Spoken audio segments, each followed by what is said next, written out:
안녕하세요. 에스더입니다. 제가 전에 이 꿈이나 또는 요즘에 그 천국 방문기에 대해서 성도들이 어떻게 생각을 하면 좋을지에 대해서 질문을 받은 적이 있는데요.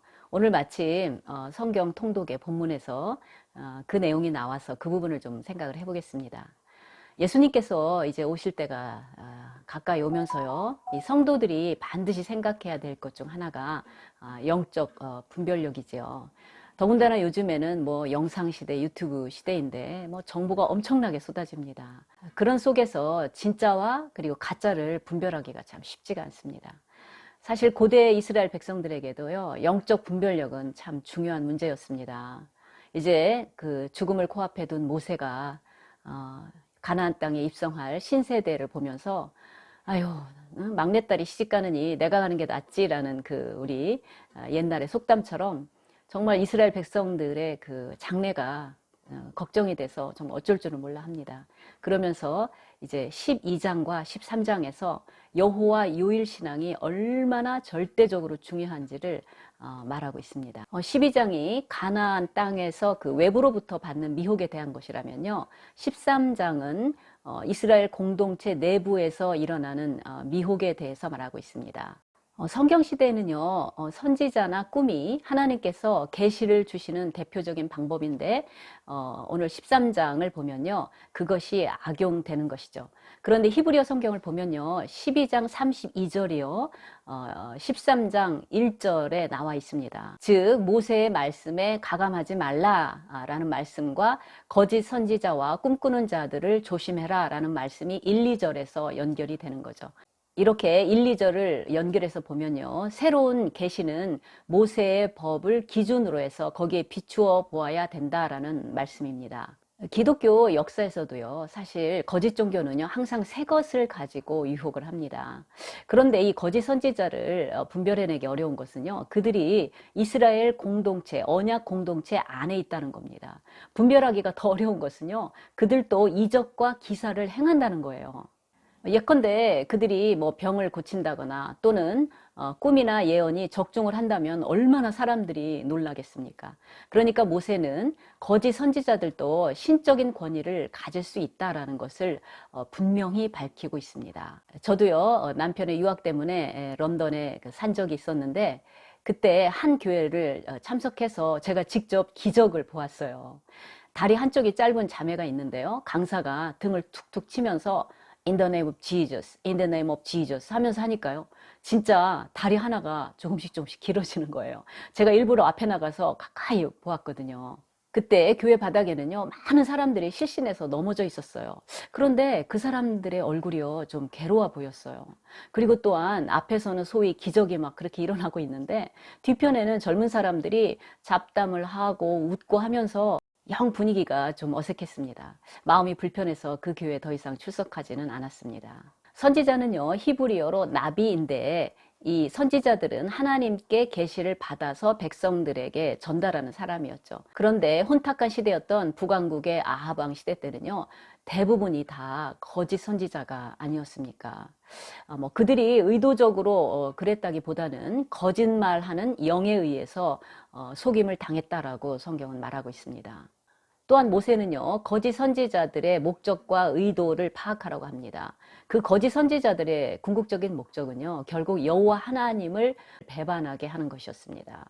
지금이야 코로나로 인해서 신천지의 그 정체성이 뭐 다 드러났지만요, 신천지에 간 사람들 중에 정말 많은 사람들이 하나님의 말씀에 갈급해서 그곳에 갔다라는 것을 참 들을 때는 안타까움이 더합니다. 그런데 왜 하나님께서는 당신의 백성들에게 이러한 거짓 선지자를 허락하실까요? 모세는 이에 대해 다음과 같이 말합니다. 너는 그 선지자나 꿈꾸는 자의 말을 청종하지 말라. 이는 너희의 하나님 여호와께서 너희가 마음을 다하고 뜻을 다하여 너희 하나님 여호와를 사랑하는 여부를 알려 하사 너희를 시험하심이니라. 따라서 모세가 말하는 것은요, 이적이나 기사, 뭐 예언의 성취가 우리 신앙의 기준이 되어서는 결코 안 된다는 것입니다. 그러니까 이적이나 뭐 하나님에 대한 다른 어떤 것이 아니라 바로 하나님을 사랑해야 된다는 것이죠. 그래서 은사주의나 신비주의는 참 언제나 조심해야 되는 것 같습니다. 그런데 오늘날 성도들 중에서도요, 꿈이나 환상을 굉장히 중요하게 여기는 분들도 좀 적지 않은 것 같습니다. 또 유튜브에는 요즘에 얼마나 많은 천국 방문기들이 있습니까? 물론 하나님께서는 당신의 일을 행하실 때 자유로운 분이시기 때문에요, 얼마든지 성경이 완성된 이 시대에도 꿈이나 환상을 통해서 당신의 백성들을 강하게 하실 수 있는 분입니다. 실제로 복음으로 인한 핍박이 심한 지역에서는요, 그런 참 초자연적인 그런 기적들이 많이 보고가 되는 것도 사실입니다. 그럼에도 불구하고 모세는 13장 4절에서 성경의 권위를 재차 강조합니다. 자, 이제 66권 성경이 완성이 되었습니다. 따라서 우리는 어떤 새로운 현상들을요, 반드시 성경에 비추어서 점검을 해야 됩니다. 그래서 성경을 편식이 아니라 66권을 골고루 읽는 통독이 중요한 것이죠. 이단의 특징 중 하나가요, 성경 전체의 메시지가 아니라 자신들의 주장을 뒷받침해주는 특정 구절들에 의존하는 그런 특징이 있습니다. 따라서 누군가가 자꾸 꿈이나 환상에 대해서 수시로 말을 한다면요, 그분들이 정말 주야로 하나님의 말씀을 묵상하기 위해서 또는 베레아 사람처럼 과연 그러한가 하나님의 말씀에 비추려고 하는 그런 노력들이 있는지를 살펴보아야 합니다. 그래서 우리 성도들에게 가장 중요한 것은 본문, 즉 focus on the text지요.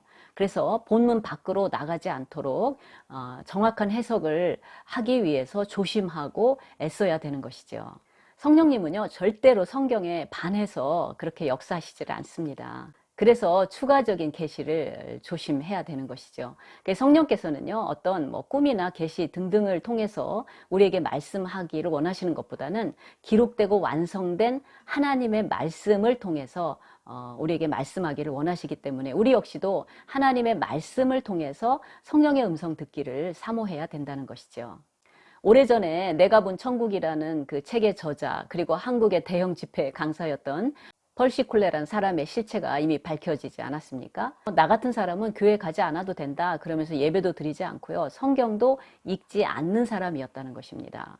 예수님께서는요, 마지막 때로 갈수록 거짓 선지자가 많이 일어나서 많은 사람들을 미혹한다고 분명히 말씀을 하셨습니다.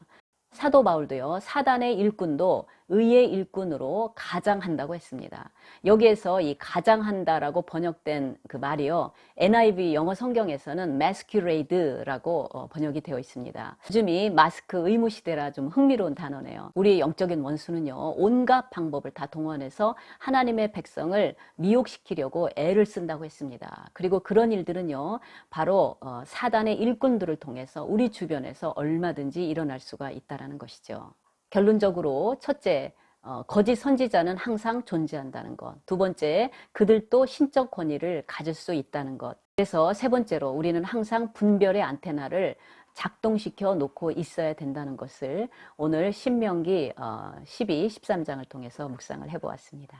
감사합니다.